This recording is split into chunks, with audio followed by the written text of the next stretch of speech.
Saya bakal invite lagi teman saya. Ya. Oke. Siap. Sekarang udah lebih bagus ya. Oke. Siap. Oke, bersahabat ya.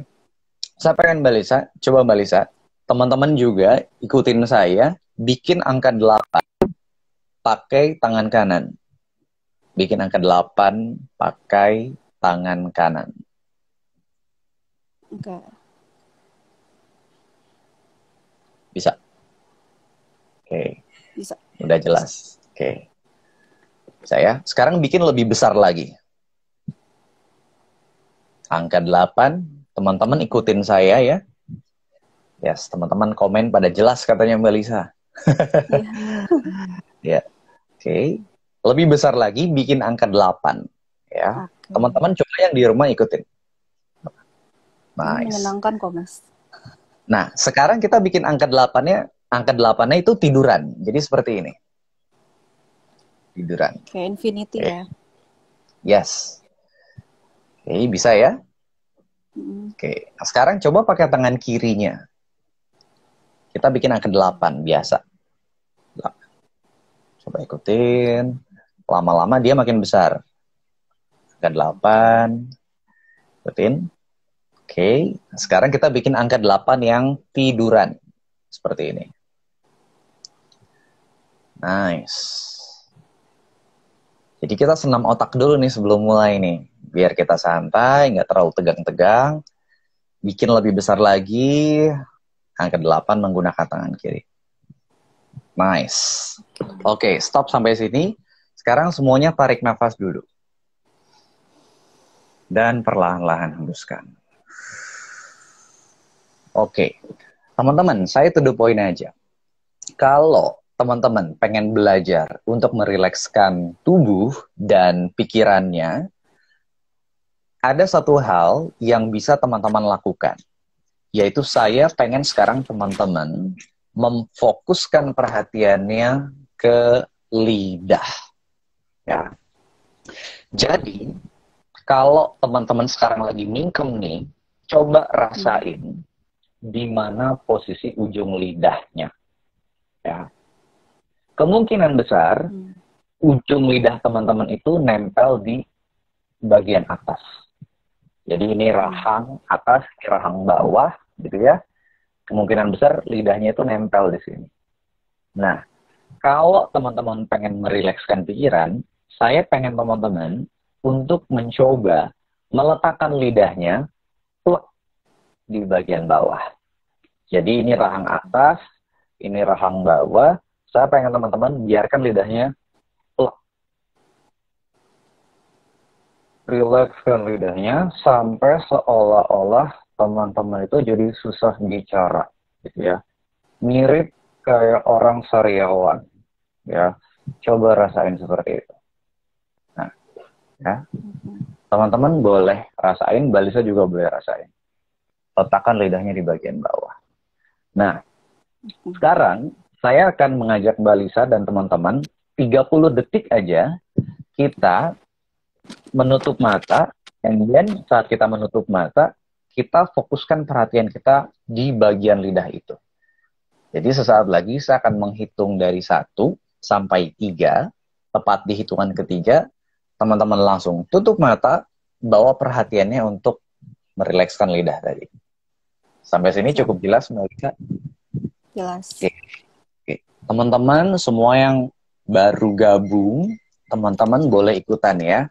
Tepat di hitungan ketiga, tugas teman-teman coba pelan-pelan tutup mata, and then letakkan lidahnya di bagian bawah, biarkan lidahnya rileks. Ya. Kita mulai. 1, 2, dan 3. Pejamkan matanya, dan biarkan bagian lidah menjadi rileks.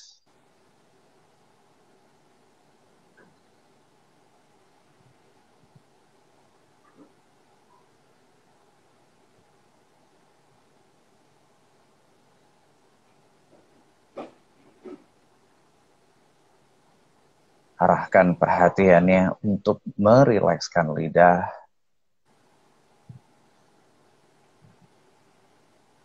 Biarkan lidahnya menjadi rileks.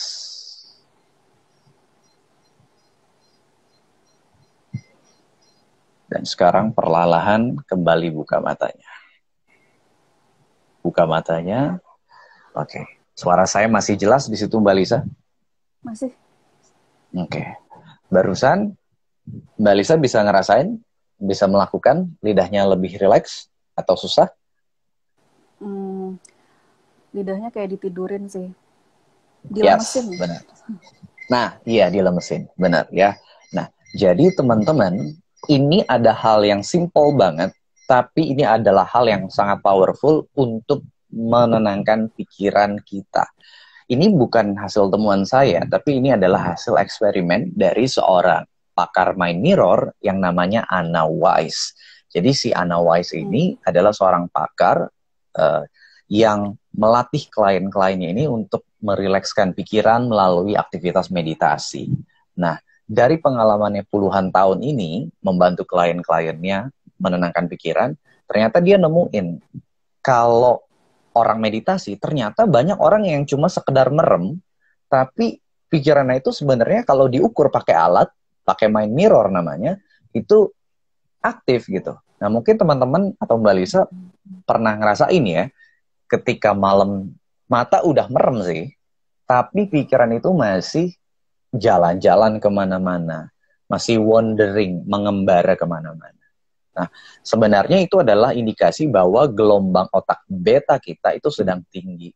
Nah, Anna Weiss menemukan kalau kita pengen menurunkan gelombang beta kita, dengan kata lain kita ingin menenangkan pikiran kita, mengurangi bising atau noise yang ada di pikiran kita hanya perlu merilekskan lidah. Oke. Teman-teman ada yang ikutan praktek. Mudah-mudahan teman-teman bisa ikut ya. Oke. Nah, sekarang saya pengen teman-teman melakukan hal yang barusan tadi, merilekskan lidah, tapi kali ini 1 menit, durasinya lebih lama ya. Mbak Lisa ikutan. Kita akan coba kali ini 1 menit. Are you ready, Mbak Lisa? Oke, siap. Tepat di hitungan ketiga, semuanya ikutan praktek ya.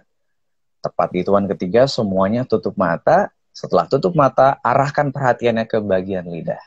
1 lagi, ketika nanti lidahnya terasa rileks, lemes, dan bagian rahang bawah ini seperti pengen terbuka, mangat gitu ya, sedikit mangat, biarin aja.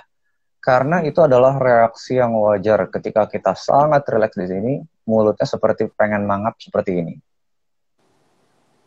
Jadi biarin aja. Kalau orang ngelihat orang yang lagi nganga tuh rileks banget ya, Mas?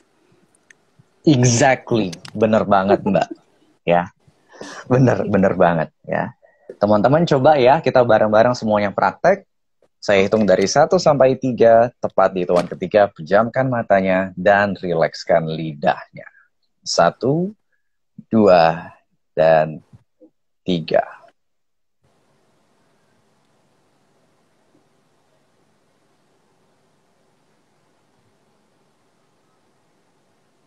Arahkan perhatiannya hanya untuk merilekskan lidah.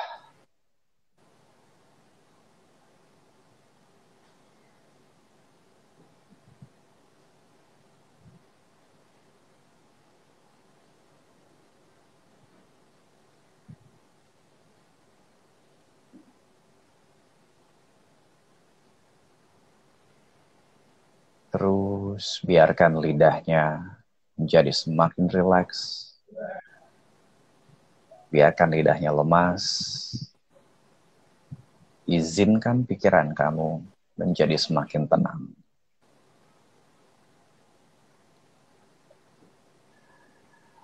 Dan sekarang perlahan-lahan buka matanya. Oke, tarik nafas dulu yang panjang lewat hidung. Dan perlahan-lahan hembuskan. Oke, mudah Mbak Lisa? Gampang. Gampang ya.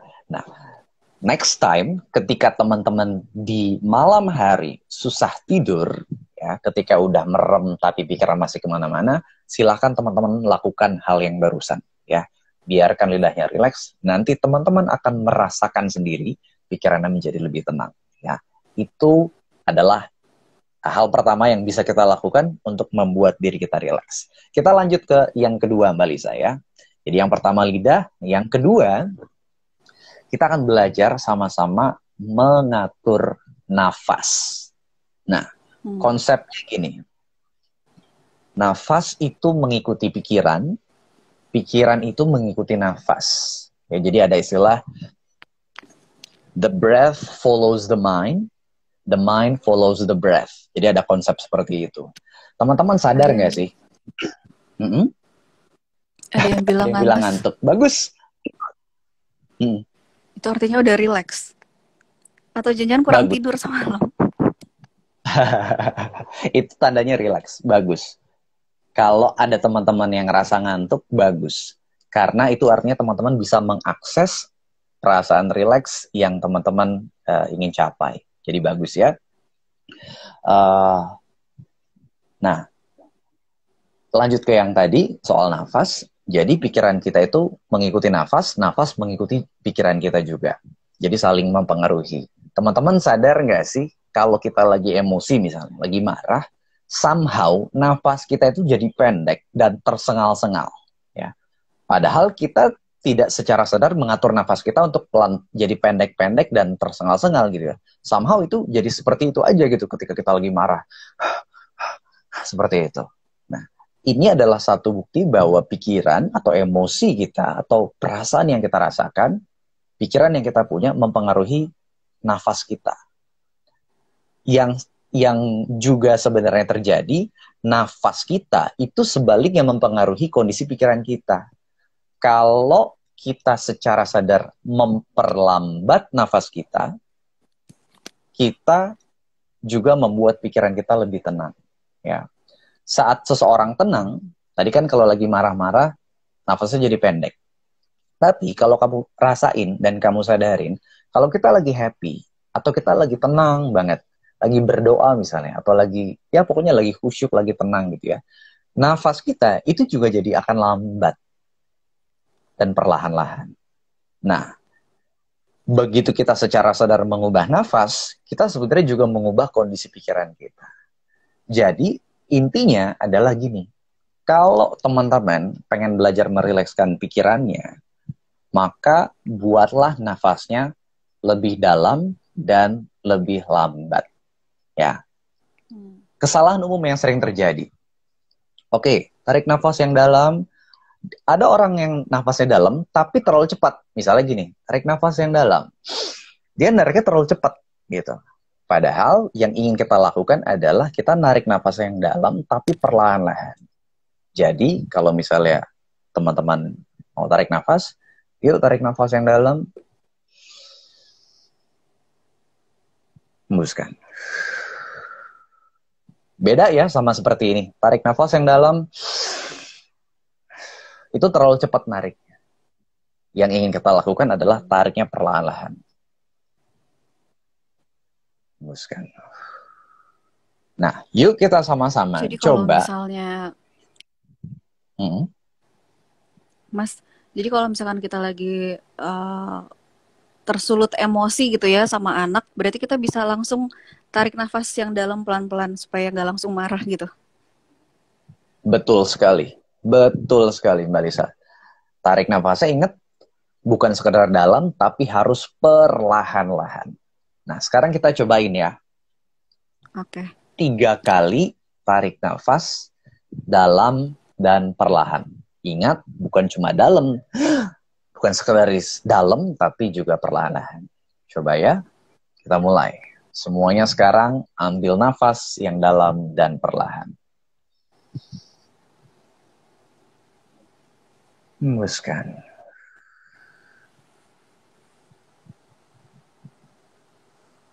Lagi ambil nafas yang dalam. Dan hembuskan.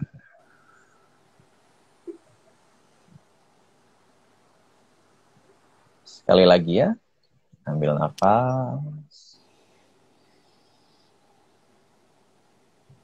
Dan hembuskan.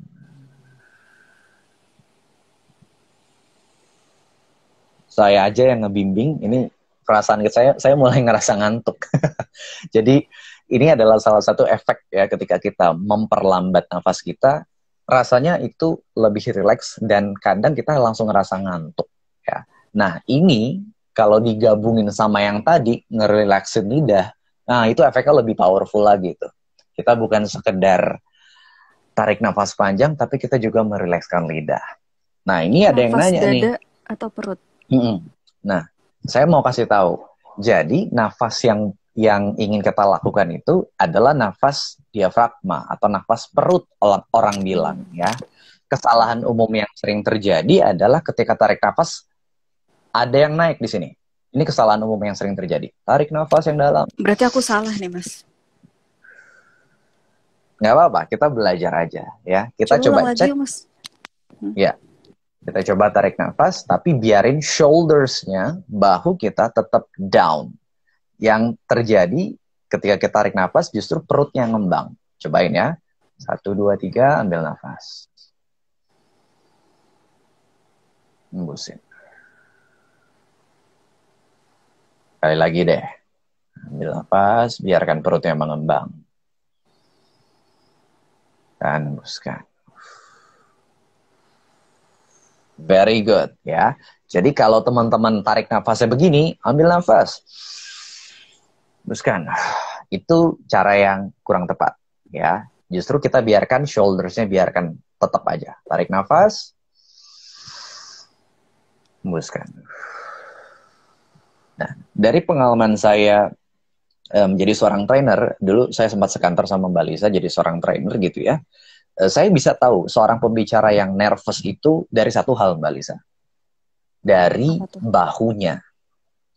Jadi, orang yang nervous itu cenderung bahunya tuh tight, kenceng gitu. Jadi ketika dia ngomong, dia oke, dia bisa gerakin tangannya, tapi bahunya ini sedikit naik gitu. Nah, padahal kalau dia mau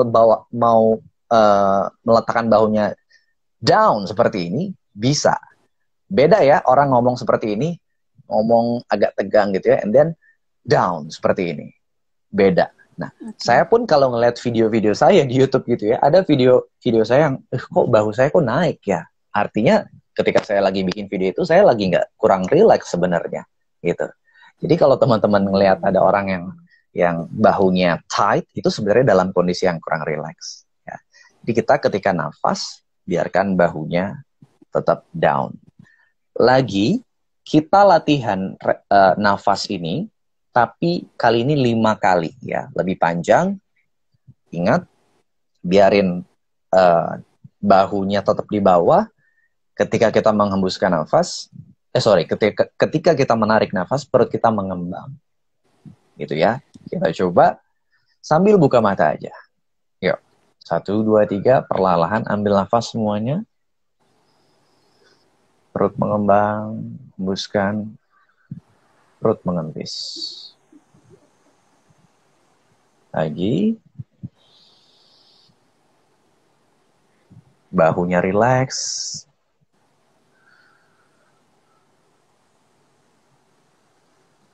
Ambil nafas. Perlahan hembuskan.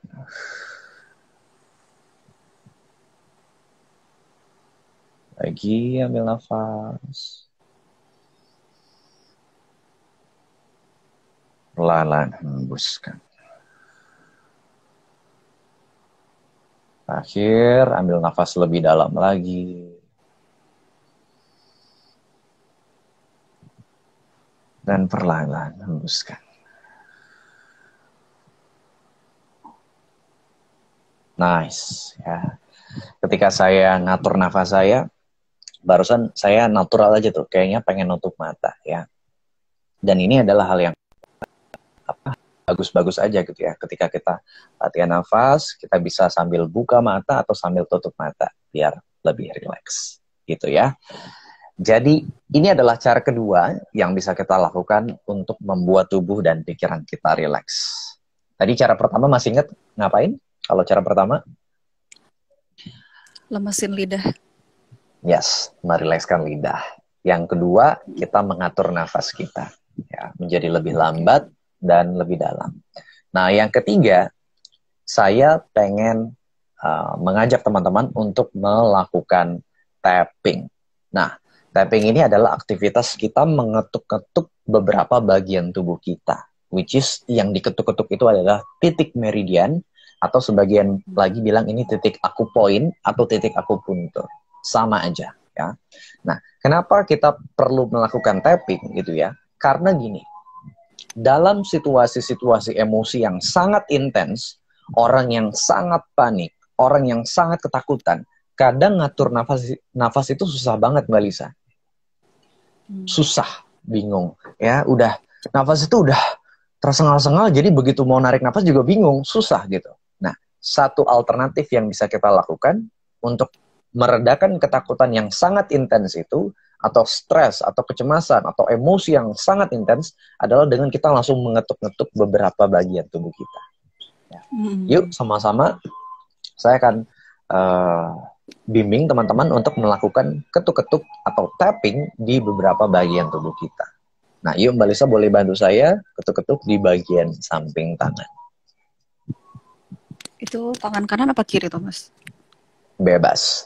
Jadi titik meridian manusia itu ada di dua sisi, ada di kanan dan kiri, kita bisa pilih. Ya. Di samping, nice. And then yang kedua di atas kepala. Atas kepala. Then alis bagian dalam. Oke, bisa pakai 2 jari atau 1 jari boleh. Ya.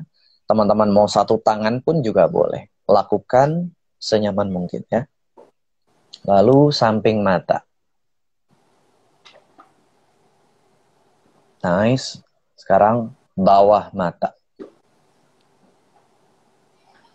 Oke. Bawah hidung. Yuk semuanya yang di rumah sambil nonton live ini ikutannya.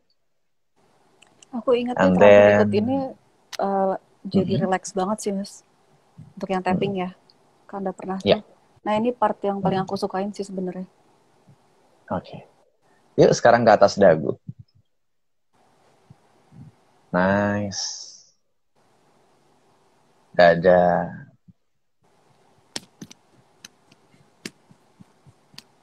And then di bagian bawah ketiak. Kelihatan nggak ya di bagian bawah ketiak sini? Oke, sampai sini stop dulu. Ambil nafas yang panjang. Dan hembuskan.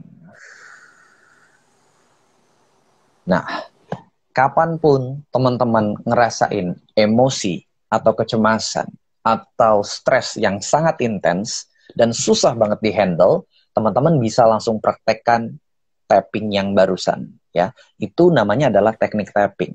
Yang kita lakukan barusan itu adalah tapping yang versi simple. Kita hanya fokus mengetuk-ngetuk saja tanpa kita harus ngomong apapun. Ya, itu bisa ya.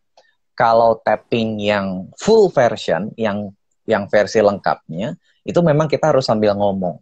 Ya. Tapi untuk situasi-situasi tertentu, kita bisa fokus saja melakukan ketuk-ketuk di titik meridian tersebut.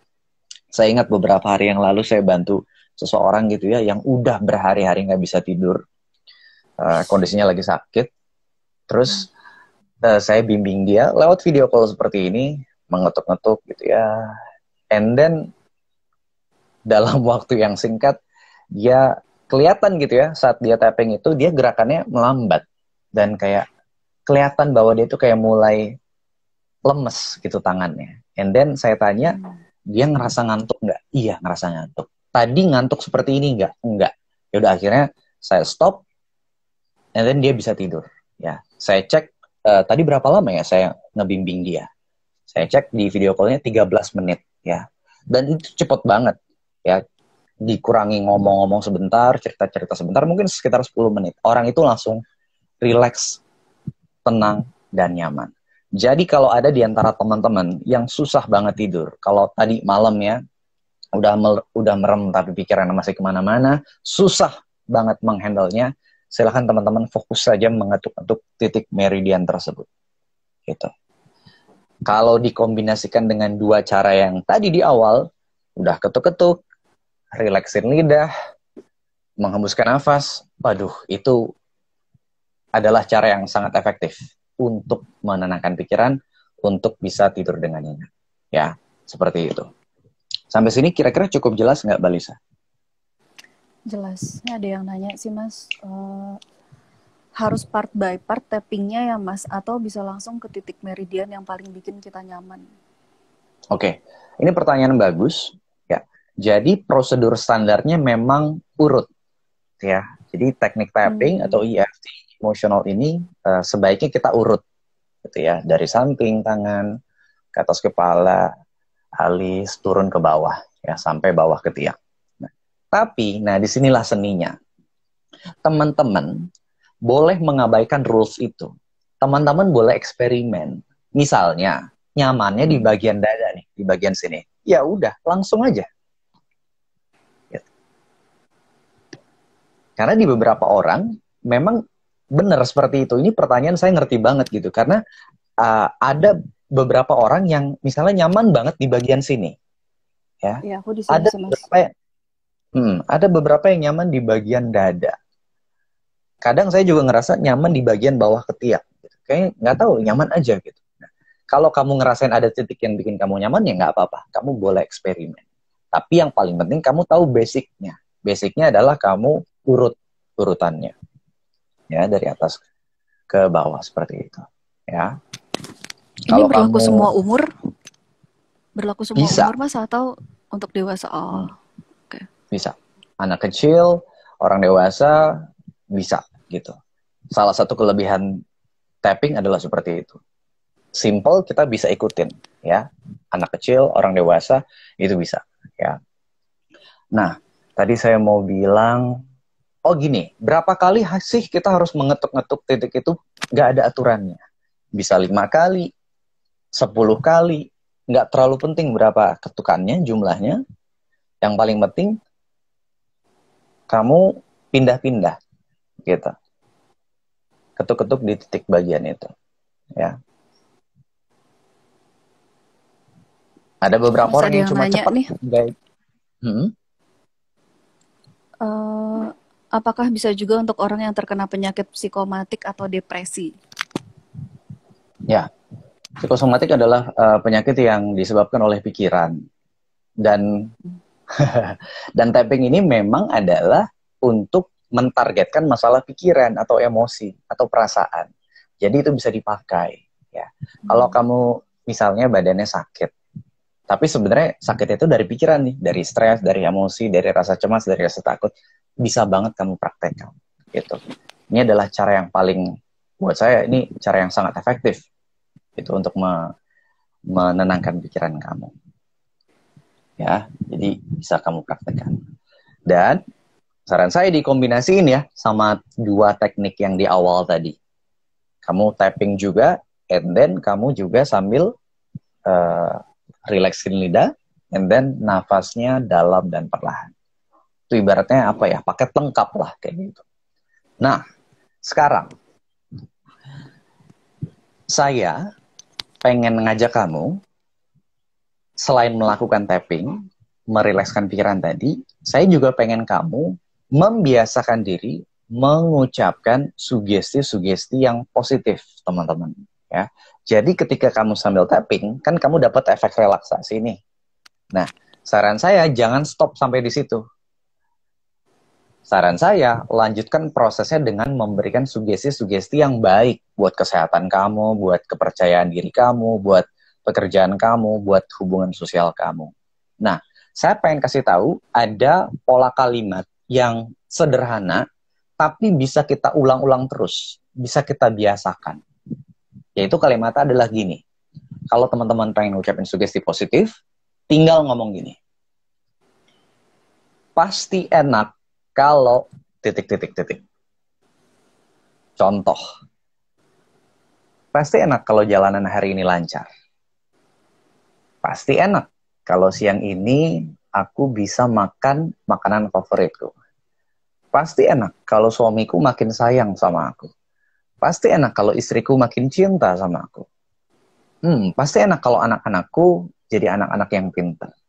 Nah, jadi ketika kamu mengucapkan pasti enak kalau titik-titik-titik, itu kamu sebenarnya sedang mengarahkan pikiran kamu berfokus untuk kepada hal-hal yang positif. Kamu fokus untuk menanamkan sugesti yang positif. Nah, sekarang Mbak Lisa mungkin bisa bantu saya. Kasih 3 sugesti positif. Apapun itu, spontan aja, lanjutin kalimat saya. Pasti enak kalau titik-titik. Nggak kelebihan berat badan. Oke. Yang kedua, pasti enak kalau nggak jerawatan. Oke, satu lagi. Pasti enak kalau titik-titik. Main sepeda sore ini. Yes, bagus ya. Itu adalah cara yang bisa kita lakukan. Dan saya bisa ngelihat Mbak Lisa langsung senyum-senyum. Why? Karena itu sesuatu yang Mbak Lisa suka. Itu kalimat itu simple, tapi membangkitkan perasaan positif. Pasti enak kalau nanti sore main sepeda gitu ya. Jadi, pikiran kita itu harus dikasih target supaya pikiran kita itu terarah ke hal-hal yang baik, hal-hal yang menyenangkan, hal-hal yang membuat kita rileks dan tenang. Nah, saya akan kasih saran ke Mbak Lisa untuk mengubah sedikit kata-katanya Mbak Lisa. Kalau tadi yang pertama, pasti enak kalau nggak kelebihan berat badan. Nah, itu kalimatnya negatif bisa kita, kita ganti ke yang kita tuju. Berarti kalau hal yang kita nggak mau kelebihan berat badan, yang kita mau apa berarti? Berat badan ideal. Yes, punya berat badan ideal atau punya berat badan langsing gitu ya. Jadi kita tinggal ngomong aja, pasti enak kalau badan saya seksi, asik. Nah ya, pasti enak banget kalau badan saya langsing, singset, terus suami seneng lihat saya. Atau apa, terserah, bebas kayak gitu. Bahkan Mbak Lisa yang dengar kalimat saya aja ketawa gitu ya. Why? Karena itu adalah hal yang menyenangkan, men-trigger perasaan positif kita, ya. Jadi teman-teman coba memberikan sugesti seperti itu. Nah, coba deh teman-teman yang lagi nyimak live ini, coba komen satu aja, pasti enak kalau titik-titik. Teman-teman boleh komen di bawah. Pasti enak kalau titik-titik. Nunggu komen nih, Mas, ada yang nanya, kalau untuk sakit GERD, itu Mas setiap kali kecemasan datang, apa boleh teknik tappingnya itu diulang-ulang meskipun jaraknya nggak lama? Terus boleh pertanyaan kedua, apakah ada waktu yang baik untuk melakukannya atau bebas? Ya, jawabannya yang pertama, boleh banget ya. Tapping ini bisa kamu lakukan kapanpun kamu mau. Tidak ada waktu yang paling tepat untuk melakukan tapping, apakah pagi, siang, sore, malam, atau jam berapa, nggak ada. Yang waktu yang paling tepat adalah di saat kamu butuh menenangkan pikiran. Ya. Jadi ketika kamu mikir, oh kayaknya aku butuh tenang deh, kayaknya aku butuh relax. Nah, disitulah kamu bisa ngelakuin tapping, atau merilekskan lidah, atau mengatur nafas. Gitu. Ya, jadi kapanpun kamu bisa menerapkan teknik yang saya bagikan. Nih, kayaknya banyak yang komen, Mbak Lisa.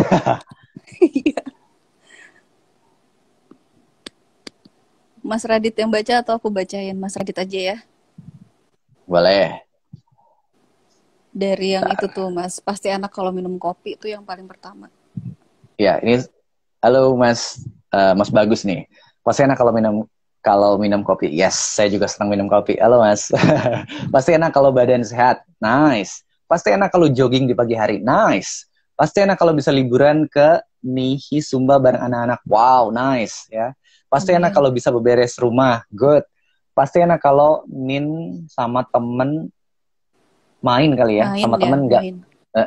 Main sama temen nggak mikir cemas. Nah, ini bisa diubah nih. Pasti enak kalau main sama temen rasanya tenang, nyaman, dan santuy. Nah, pasti enak kalau bisa ke Raja 4. Nice.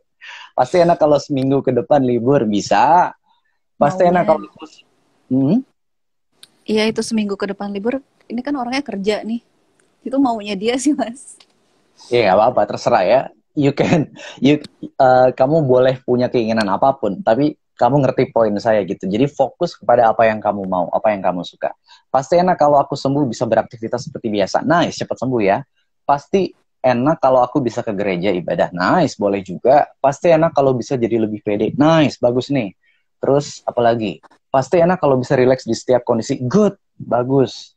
Ya, pasti enak kalau ibu saya sehat. Nah, ini sadari teman-teman, ketika kamu ngucapin sugesti itu, sebenarnya kamu juga sedang berprasangka baik terhadap situasi, orang, kondisi, kejadian. Kalau kamu ngucapin kayak gini nih, pasti enak kalau ibu saya sehat. Itu sebenarnya sama aja kamu doain ibu kamu. Jadi bagus banget ya. Pasti enak kalau ibu saya sehat. Jadi keren ya. Pasti enak kalau aku bisa jalan-jalan. Nice. Pasti enak kalau tensi darahku selalu normal dan stabil. Good. Pasti enak kalau memiliki badan sehat. Pasti enak kalau COVID segera berlalu supaya bisa aktivitas normal lagi. Good. Pasti enak kalau bisa ketemu kalian berdua. Oke. Siapa nih? Oh, Mbak. Siapa namanya? Mbak Murni nih. Halo, Mbak Murni. Pasti enak kalau bisa kumpul bersama keluarga. Pasti enak kalau ada apa-apa gak dipikir dalam-dalam. Nah, ini bisa diubah nih. Pasti enak kalau ada apa-apa mikirnya yang simpel-simpel aja. Nah, oke, nice ya. Jadi gitu ya teman-teman. Saya pengen teman-teman membiasakan diri seperti itu. Pasti enak kalau titik. Nah, ketika kamu ngomong kalimat itu, ingat yang kamu lakukan sebenarnya kamu memberikan target buat pikiran kamu. Pikiran kita itu nggak bisa didiemin, idle gitu ya, dibiarin nggak punya tujuan. Kalau kamu tidak memberikan target apa-apa ke pikiran kamu, tidak memberikan perintah ibaratnya, pikiran kamu cenderung akan mengembara kemana-mana. Nah, makanya saran saya, kamu membiasakan. Tolong digarisbawahi, membiasakan. Nah, ketika kamu ngucapin sugesti itu, apakah harus sambil tapping? Enggak juga.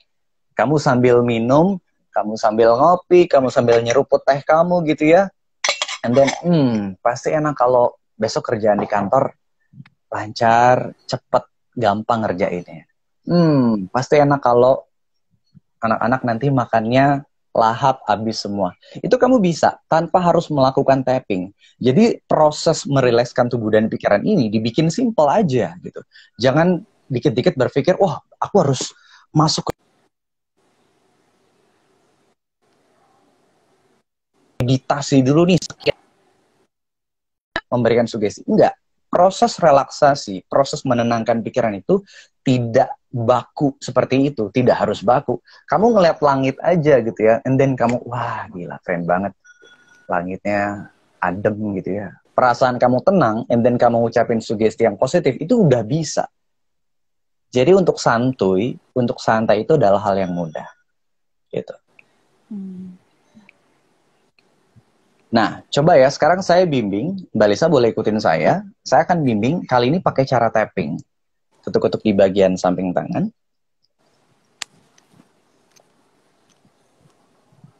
And then, Mbak Lisa dan teman-teman yang lain ikuti kata-kata saya. Okay. Pasti enak kalau badan saya selalu sehat. Pasti enak kalau badan saya selalu sehat. Atas kepala semuanya ketuk-ketuk. Pasti enak kalau pikiran saya selalu tenang. Pasti enak kalau pikiran saya selalu tenang. Alis bagian dalam. Pasti enak kalau perasaan saya selalu bahagia. Pasti enak kalau perasaan saya selalu bahagia. Nice. Samping mata. Pasti enak kalau rezeki saya selalu lancar. Pasti enak kalau rezeki saya selalu lancar. Bawah mata. Pasti enak kalau pekerjaan saya selalu lancar. Pasti enak kalau pekerjaan saya selalu lancar. Bawah hidung. Pasti enak kalau setiap orang yang saya temui baik sama saya. Pasti enak kalau setiap orang yang saya temui baik sama saya. atas dagu. Pasti enak kalau orang lain nice atau bersikap nice sama saya. Pasti enak kalau orang lain bersikap baik sama saya. Dada. Pasti enak kalau saya bisa jadi orang yang lebih penyayang. Pasti enak kalau saya jadi orang yang lebih penyayang. Bawah ketiak terakhir ya. Pasti enak kalau saya bisa beraktivitas dengan penuh semangat. Pasti enak kalau saya bisa beraktivitas dengan penuh semangat. Oke, berhenti mengetuk-ketuk. Ambil nafas yang panjang. Hembuskan. Rasain. Kalau Mbak Lisa sendiri, perasaannya apa? Enak nggak ngucapin sugesti yang positif? Enak sih, kayak ngasih makan ke diri sendiri. Hal yang positif. Yes, enak ya. Dan perasaan enak itu sebenarnya tidak muncul tiba-tiba. Itu semua karena Mbak Lisa barusan sebenarnya dan teman-teman yang lain itu sedang memfokuskan perhatiannya pada hal-hal yang kamu suka, hal-hal yang kamu senengin, hal-hal yang kamu membuat kamu happy, hal-hal yang membuat kamu nyaman. Ya. Jadi saya pengen teman-teman membiasakan ya mengucapkan sugesti yang positif seperti barusan. Kalimatnya gimana? Kalimatnya adalah pasti enak kalau titik-titik-titik. Ya. Ini ada yang komen, nyaman mas. Ya. Iya, ada yang nanya apakah EFT ini bisa dilakukan sambil tiduran? Oke, pertanyaan yang bagus. Jawabannya adalah bisa, ya. Dan nggak tahu ya, mungkin ini yang menyebabkan saya suka banget dengan teknik tapping atau EFT ini. Karena teknik ini tuh apa sih ibaratnya ya? Ibarat tuh kalau barang tuh portable, bisa kita pakai di mana-mana gitu. Kayak iya, karena kita sambil tiduran kita tapping, bisa gitu ya. Klien yang saya bantu, yang tadi saya ceritain itu, yang dalam 13 menit itu langsung bisa tidur nyenyak, itu juga dia sambil tapping.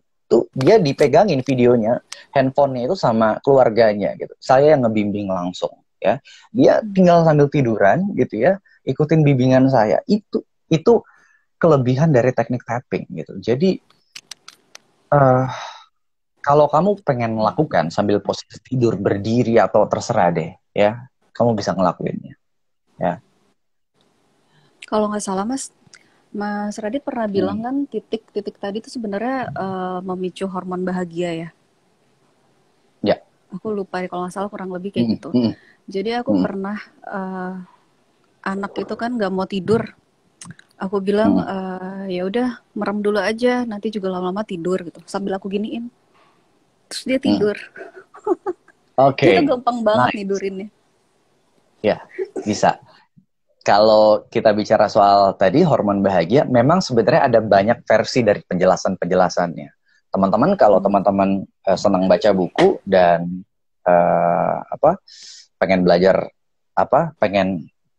pengen tahu soal penjelasan hormon bahagia ini, teman-teman bisa baca buku The Miracle of Endorphin kalau nggak salah bukunya ya. Di situ bahkan kan dia di buku itu dia ngejelasin sebenarnya teknik tapping, tapi dia tidak menyebut itu sebagai teknik tapping. Aku lupa nama ininya Mbak apa, nama teknik yang disebut di situ. Tapi sebenarnya dia menstimulasi titik-titik meridian, ya. Dan dari sumber buku itu The Miracle of Endorphin, dia mengatakan proses tapping itu, stimulasi titik meridian itu mensekresi atau mengeluarkan hormon-hormon endorfin, hormon bahagia. Nah, penjelasan yang biasanya saya pakai ketika saya ngejelasin ke klien, proses tapping ini menurunkan kortisol, menurunkan hormon stres. Ya, jadi ketika kita cemas, takut, panik, marah, itu kortisol kita naik, hormon stres kita naik. Begitu kita tapping, kita mengurangi kadar atau level kortisol kita. Gitu. Berarti kalau abis dimarahin bos langsung gini ya mas? Kayak langsung relax. Bisa. Oke. Mas nih ada yang komentar, enak Mas Radit, thanks ya, Tuhan memberkati. Terus nyaman Mas, sakit kepala agak mendingan, terasa agak ringan dan dari tadi mata ngantuk.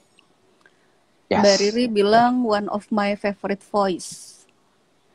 Terima kasih Mas. Selain titik-titik tapping tadi, saya biasanya ngelus batang hidung saya untuk menenangkan pikiran saya.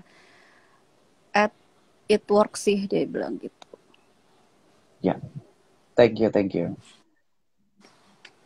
Ya, teman-teman boleh boleh eksperimen, terserah mau ngelus hidung. Dan tadi apa, ngelus hidungnya? Coba mana? Oke. Nah, teman-teman sadari, ini sebenarnya tadi saya nggak mau sharing ini, tapi nggak apa-apa, karena ada yang tadi bilang ngelus-ngelus batang hidung, saya bahas aja, ya. Jadi, teman-teman, aktivitas touching atau mengelus-elus itu juga memberikan efek relaksasi. Ada istilah teknisnya, namanya havening touch atau havening techniques. Jadi, ketika kita mengelus-elus beberapa bagian tubuh kita juga bisa merilekskan tubuh dan pikiran kita. Anyway, kita masih punya waktu berapa lagi ya, Mbak Alisa ya? Aku nggak bisa lihat nih Mas di sini. Tadi startnya dari Mas Radit soalnya. Oke, nggak apa-apa. Jadi ingatku jam 10:30 Mas. 10:30 ya. Oke, jadi kita masih punya waktu ya. Jadi gini teman-teman, aktivitas tadi elus-elus itu bisa memberikan efek relaksasi. Istilah teknisnya adalah havening touch atau havening techniques. Di bagian mana yang bisa kita elus-elus? Satu, tangan. Mbak Lisa boleh ikutin saya juga. Teman-teman juga boleh elus-elus di bagian tangan. Ya. Ini juga bisa ngobatin grogi ya kalau nggak salah ya. Kalau kamu perhatiin, ya kalau teman-teman atau Mbak Lisa perhatiin ya, orang yang grogi memang suka ngelus-ngelus tangan gitu. Dan itu alamiah kan. Kita nggak ada yang ngajarin kita untuk ngelus-ngelus gitu, tapi somehow kita punya insting untuk ngelus-ngelus tangan kita. Dan memang benar, itu bisa memberikan efek relaksasi ya. Terus di bagian lengan atas kelihatan nggak ya? Di sini. Lengan. Sini ya. Oke, mudah-mudahan. Jadi dari bahu sini ke lengan sini. Nah, gitu. Teman-teman semua cobain ya, praktek ya. Gitu. Oh, pantesan kalau orang lagi sedih tuh paling enak diginiin ya. Udah tenang aja. Iya. Ntar juga ini kok gitu. Betul. Betul. Okay. Itu havening technique, havening touch itu seperti itu. Satu lagi di bagian wajah. Buat kamu yang habis main pasir, cuci tangan dulu ya. Ntar muka kamu belepotan. Jadi di bagian wajah. Tadi ada yang di bagian elus-elus di bagian batang hidung, mungkin juga bisa ya. Seperti itu. Nah, jadi yang saya pahami adalah ketika kita melakukan elus-elus barusan, yang terjadi adalah kita menghasilkan gelombang otak delta. Gelombang otak delta ini adalah gelombang otak saat kita tidur, which is dalam kondisi yang rileks. Nah, ketika kita mengelus-elus ini, yaitu kita men-trigger perasaan rileks itu. Ya, teman-teman kalau teman-teman senang belajar ya, teman-teman coba browsing deh yang namanya havening touch atau havening techniques gitu ya. Kira-kira gitu. Nah, sorry ya teman-teman, di luaran sana itu juga kan banyak informasi, hey sekarang itu jangan nyentuh-nyentuh wajah loh segala macam. Jujur saya tidak mendengarkan advice seperti itu. Karena faktanya menyentuh wajah itu membuat perasaan rileks justru. Ya. Kalau kamu habis main pasir, main tanah ya jelas lah jangan megang wajah, muka kamu belepotan gitu. Tapi kalau ya kamu udah cuci tangan, nggak apa-apa ya sentuh aja di bagian wajah. Karena itu memberikan efek ketenangan, efek relaksasi ya. Buat kamu yang muslim ya, kamu sehari misalnya sholat 5 kali, sholat 5 waktu. Waktu wudhu kamu nyentuh muka nggak? Nyentuh. Waktu kamu salam kamu nyentuh wajah nggak? Nyentuh. Jadi kalau ada orang di luar sana ngasih advice kesehatan dalam tanda kutip, jangan nyentuh-nyentuh wajah. Buat saya nggak percaya. Gitu. Buat saya orang itu nggak paham. Gitu. Jadi santai aja untuk nyentuh wajah kamu, itu baik untuk kesehatan kamu, itu baik untuk aspek spiritual kamu, dan nggak masalah untuk nyentuh wajah itu, ya. Oke. Tadi ada Mbak Riri ya, Mbak Riri adalah coach yang ngajarin saya untuk ngomong juga nih. Halo Mbak Riri.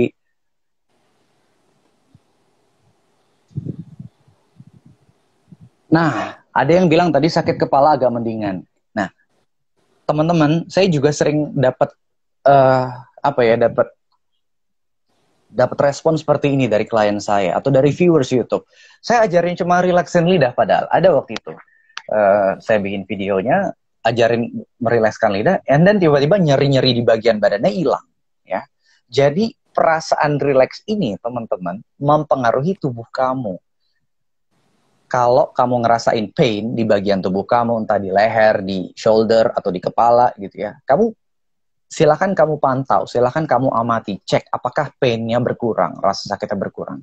Karena kita perlu ingat, Mbak Lisa dan teman-teman yang lain, mind and body is connected. Jadi ada mind-body connection. Selalu ada seperti itu. Jadi pikiran kita selalu mempengaruhi tubuh kita mempengaruhi pikiran kita. Ketika kita tenang, efeknya apakah cuma di pikiran? Enggak. Ke tubuh kita juga berpengaruh. Jadi bagus kalau ada tadi yang teman-teman bilang sakit kepalanya berkurang.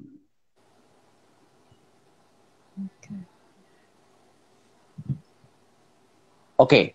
Nah, mungkin sampai sini saya rasa cukup ya materinya ya. Kalau saya boleh recap, 1. Kalau teman-teman pengen bisa merilekskan tubuh dan pikirannya, coba untuk merilekskan lidah. Ya. Cek apakah selama ini kamu tegang nih di bagian sini, rahak nih. Apalagi kalau kamu yang senang nyanyi apa segala macam gitu ya, biasanya kamu juga akan melakukan relaksasi nih di bagian sini. Gitu. Ya, itu bisa membuat tubuh kamu dan pikiran kamu menjadi lebih rileks ya. Itu cara yang pertama, rilekskan lidah kamu. Yang kedua, kalau kamu pengen merilekskan tubuh dan pikiran kamu, coba atur nafas kamu menjadi lebih perlahan dan lebih dalam.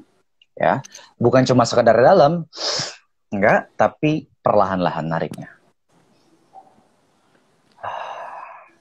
Gitu ya. Dan yang ketiga, kalau emosinya sangat intens, susah banget dihandle, silakan kamu melakukan tapping. Tapping akan membantu kamu menenangkan pikiran kamu secara cepat dan efektif. Gitu. Kalau teman-teman ada yang senang penjelasan ilmiah, silakan teman-teman cari deh penjelasan ilmiahnya ya. Dan ada satu website yang bagus banget yang berisi informasi-informasi yang menurut saya valid tentang EFT. Cek aja eftuniverse.com ya. Kalau di luar sana banyak informasi dan teman-teman bingung, silakan teman-teman mengacunya informasinya ke situ soal tapping ya. Lalu setelah tadi kita melakukan relaksasi ya dengan lidah, nafas, dan tapping, saya pengen teman-teman membiasakan diri untuk mengucapkan sugesti-sugesti yang positif. Bukan cuma sekedar tenang nih, bukan cuma sekedar relax, tapi perintahin pikirannya, kasih target ke pikirannya, arahkan pikirannya ke hal-hal yang kita senang, hal-hal yang membuat kita happy, hal-hal yang membuat kita bersemangat. Ya. Caranya gimana tadi? Mbak Lisa ingat kalimatnya apa? Pasti enak kalau punya badan sehat. Ya, kalimatnya gitu ya. Pasti enak kalau titik. Semakin sering dibiasakan, semakin bagus. Dan kalau saya boleh saran, untuk membangun habit itu kita butuh 66 hari. Jadi kalau kamu ngebiasain diri selama 66 hari, setiap hari terus kamu merilekskan pikiran kamu, terus kamu ngomong, pasti enak kalau ini, pasti enak kalau ini, pasti enak kalau bla bla bla. Pikiran kamu akan lebih enteng, gitu ya. Kalau kamu cuma ngelakuin sekarang doang nih, sekali, ya besok ketemu trigger apa, emosi lagi. Besok ketemu apa, down lagi. Jadi saran saya itu harus dibiasakan, karena kalau kamu pengen perubahan yang awet, jangka panjang, kamu pengen deep and lasting change, maka kuncinya adalah repetisi. Saya ulang ya, kalau kamu pengen perubahan yang awet, jangka panjang, maka kuncinya adalah kamu melakukan repetisi atau pengulangan. Dengan kata lain, kamu harus ngebiasain itu. Supaya apa? Supaya nanti rasa relax itu jadi otomatis. Gitu. Oke. Kira-kira gitu ya. Ada yang bilang, ada yang bilang, Mas, kalau anakku mau bobo minta diempok-empok, apakah itu bagian dari tapping? Bisa jadi iya, ya. Jadi sentuhan orang tua itu penting banget sih. bagus sih kalau kalau anak diempok-empok, di belai-belai, disentuh-sentuh gitu ya. Itu adalah sebuah cara yang bisa kita lakukan supaya anak merasa dicintai. Karena banyak anak eh, orang tuanya bilang saya sayang sama anak saya gitu, tapi anaknya ternyata tidak merasa dicintai. Nah, salah satu cara paling mudah untuk membuat anak merasa dicintai adalah melalui apa? Melalui sentuhan. Gitu. Kadang kata-kata nggak cukup tuh kan, Dek, mama sayang sama kamu, Dek, papa sayang sama kamu. Kadang anak belum nangkep gitu, tapi begitu dengan sentuhan itu membuat anak merasa lebih mudah untuk dicintai. Gitu. Nah, saya percaya Mbak Lisa, beberapa teman-teman di sini mungkin ada yang pengen belajar lebih lanjut atau mungkin butuh bantuan personal. Beberapa juga sering tanya ke saya, Mas Radit, bisa nggak kalau konsul? Bisa. Kalau teman-teman pengen dibantu untuk mengatasi problemnya, silahkan teman-teman online coaching sama saya. Ya. Nah, kalau online coaching itu jadi teman-teman bisa curhat lebih detail, secara personal gitu ya, lebih dalam, dan nanti teman-teman akan dapat bimbingan untuk mengatasi masalahnya dan melakukan perubahan diri. Nah, biasanya saya kasih tahu aja gitu ya, tarif saya itu biasanya 500.000 per sesi. Itu prosesnya 2 jam, bukan sekedar ngomong 5 menit, konsultasi 5 menit gitu, bukan ya, tapi prosesnya 2 jam dan dilakukan lewat video call. Itu tarifnya 500.000. Nah, tapi kalau teman-teman mau online coaching di bulan ini, saya lagi kasih diskon. Diskonnya lumayan nih, diskonnya 50% ya. Jadi kalau teman-teman pengen online coaching, pengen dibantu masalahnya, teman-teman hanya cukup mengeluarkan tarif 250.000. Nah, tapi Mbak Lisa, saya juga pengen ngasih diskon khusus juga buat orang-orang yang cepat untuk take action. Ya, karena saya suka orang yang cepat untuk bertindak, cepat take action. Kalau ada di antara teman-teman yang pengen ikut online coaching atau daftar online coaching hari ini juga, atau paling lambat besok, hari ini tanggal 15 kalau nggak salah ya, besok tanggal 16 November 2020, kalau teman-teman daftar hari ini atau besok, saya cuma bakal kasih tarif 175.000.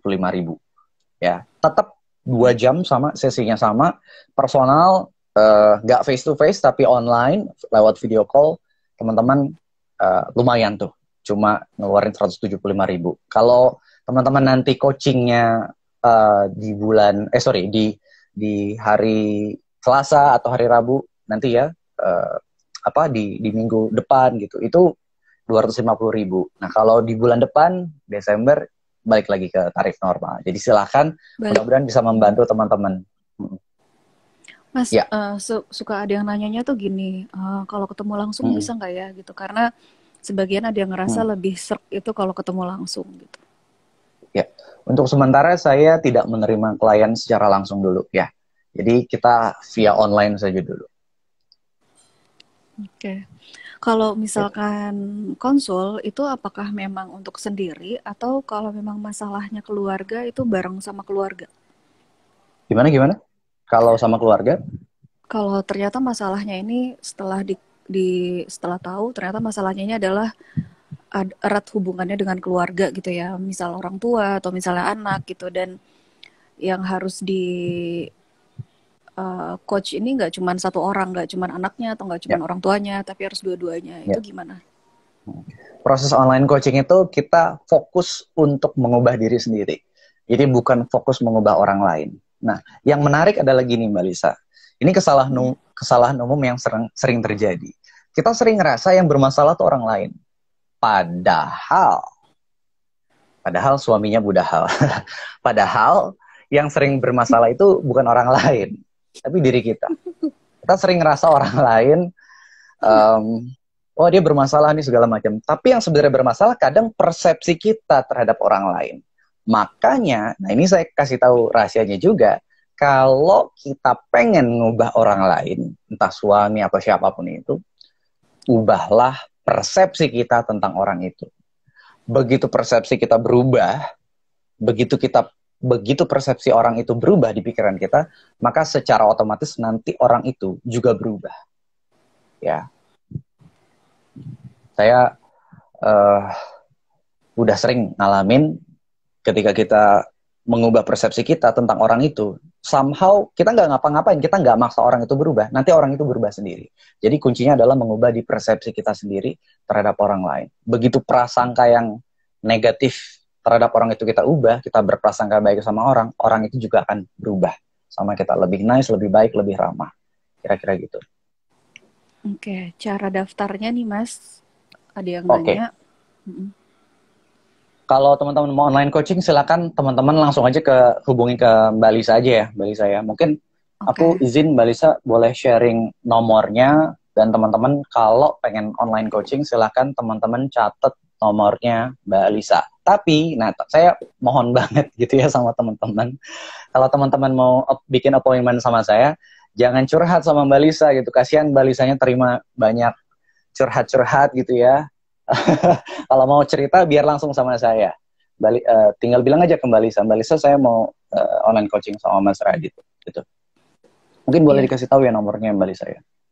Untuk nomor teleponnya di 08118 744 005, dan itu udah aku tulis di komen juga ya Mas. 08118 744 005.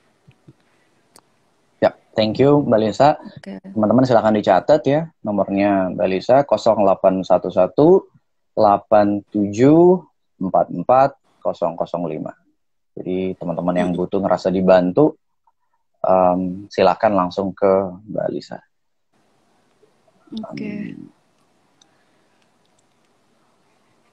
Oke Mas Radit, aku ada kekhawatiran kita langsung mati nih karena kayaknya udah mau 1 jam. Oke. Bentar aku bacain sebentar ya. Alhamdulillah. Terima kasih Mas jadi pede sentuh wajah. Yes, nggak apa-apa sentuh wajah kamu. Jujur anjuran tidak sentuh wajah bikin saya stres. Kalau saat hidung gatal atau mata gatal, santai aja. Saya nggak tahu agama kamu apa, tapi kalau kamu Muslim, kamu 5 kali nyentuh wajah, bahkan 10 kali sama wudhu kan. Jadi santai aja. Yang jadi penting tangannya bersih khawatir. Ya. Nah, iya benar. Jangan abis main pasir. Cuci tangan dulu harus kayak gitu ya. Terima kasih banyak Mas, ini pelajaran yang sangat berharga, sukses selalu untuk buat Mas Radit. Thank you buat doanya. 2 jamnya Mas Radit itu istimewa, full solusi dan support. Nah ini salah satu klien saya Mbak Alifa Wit ini ya. Thank you Mbak Alifa Wit udah join di sini. Thank you buat apresiasinya Mbak Alifa. Kalau mau daftar coaching gimana caranya? Tadi udah dikasih tahu. Saya mau daftar Mas, silahkan Mbak Eli, hubungi nomornya Mbak Lisa. Mas kecemasan karena dispepsia, asam lambung bisa juga kah? Saran saya jangan pakai istilah-istilah apapun itu, anxiety disorder, generalized anxiety, dispepsia, hypochondria, nggak usah pakai istilah itu. Kecemasan kecemasan atau masalah rasa ketakutan yang berlebihan itu bisa diatasi kalau kamu mau mengubah pikiran kamu. Ya, kalau ada orang yang bilang, wah kamu harus dikontrol selamanya pakai obat, kamu nggak akan pernah bisa sembuh total, saran saya jangan percaya. Ya, dengan cara yang tepat kamu bisa kembali tenang, kembali rileks dan kembali nyaman. Jangan lupa apa yang saya udah bagiin di sini sama Mbak Lisa, silakan dipraktekkan. Kuncinya adalah dibiasakan. Saya ulangin ya, dibiasakan. Gitu. Thank you ya buat teman-teman yang udah join. Nomornya ini ya. Ini ada yang nanya, bisa nomornya diulang lagi. Nomornya Mbak Lisa 0811 itu 87 44 005. Ya. Oke. Mungkin dari saya itu aja Mbak Lisa. Saya terima kasih buat Mbak Lisa yang udah nemenin saya memandu acara hari ini. Saya senang banget bisa partneran sama Mbak Lisa. Dan harapan saya teman-teman bisa dapat manfaat yang positif dari pertemuan ini. Kalau ada yang jelek, ada yang buruk-buruk, dilupain aja, ditinggalin aja. Tapi kalau ada hal yang bermanfaat dari sharing saya dan Mbak Lisa, silakan diambil, dipraktekkan. Thank you. Ini aku loh Mas yang makasih karena udah mau sharing ilmunya, bikin kita relax 1 jam ke belakang tadi, dan kita jadi nambah ilmu. Kalau kita cemas, berarti kita di rumah bisa tapping di, kalau masih malu mungkin bisa di kamar. Takutnya orang kan nanya ya, ibu di rumah nanya kamu ngapain tuh gini-gini gitu. Itu bisa di kamar dulu mungkin gitu. Jadi yang penting kita bisa tahu caranya mengatasi kecemasan itu seperti apa gitu. Karena ngambil keputusan ketika cemas juga nggak bagus ya. Ketika kita lagi emosional itu juga nggak bagus. Oke, Mas Radit, terima kasih atas waktunya. Semoga bermanfaat buat teman-teman yang nonton ya, Mas Radit. Amin. Thank you ya buat teman-teman yang udah join. Iya, terima kasih. Bye-bye, sampai ketemu di lain waktu. Dadah.